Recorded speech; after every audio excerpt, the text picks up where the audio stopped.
sa Senado, ha? Kung makapagsalita itong si Loren Ligarda, ang tindi mga kabutyog, matindi rin tong babae na to. Matindi rin tong babae na to eh.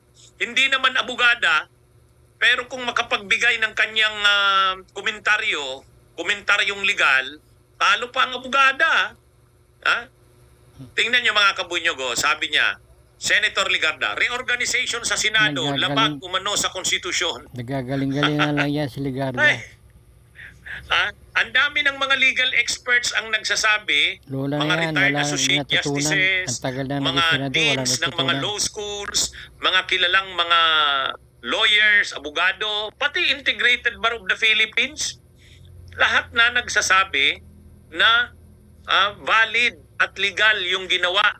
Nako at may quorum yung ginawa sa kanya ng nagmana grupo yung nila Gatchalian at Congressman Soto Levisti. Lacson noong June 3, 2026. Boba. Tapos itong si Loren Ligarda, labag daw Boba sa yung nanay, konstitusyon boba rin at yung sa anak. batas yung pinagmanahan yung reorganization na ginawa ng bagong mayorya ng Senado ay matindi. Talo mo pa, Loren Ligarda, ang abogada, kung makapagkomentaryo ka.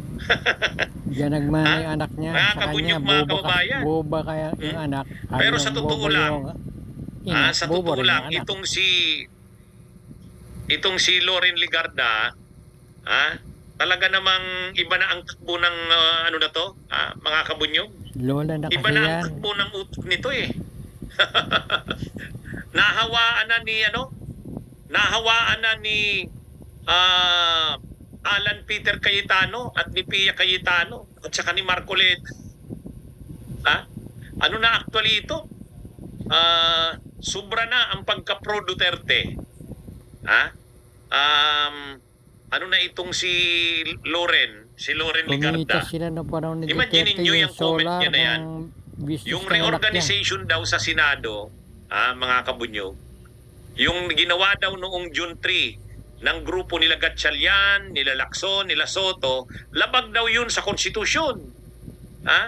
Ang sinasabi kasi ni Loren Ligarda, dapat daw 13 daw yung kailangan na bilang ng mga senador para maging valid at constitutional yung ginawang reorganization ng Senado. 13 daw, ay 12 lang daw yung nandun, kaya wala daw quorum. Sino ba siya para magsabi ng ganyan? Hindi naman siya abogada. Gagayahin niya ang mga argumento ni Alan Peter Cayetano at ni Pia Cayetano at ni Marcoleta.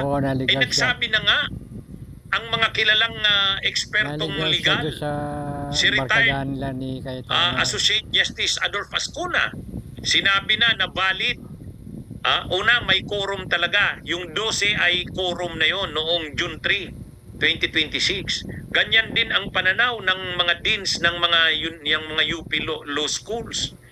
Pati yung pati ang Integrated Bar of the Philippines.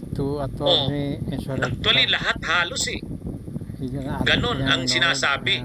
Lawful, legal, valid yung desisyon or yung pag-reorganize ng Senado. Kasi ang ginawa nung dusing senador na present nung June 3, diniklarang vacant lahat ng positions.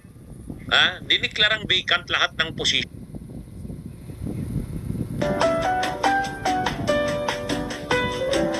Kayo po ay nakikinig sa aking YouTube channel, Danilo Dizon 240. Maraming salamat po sa inyong panonood. May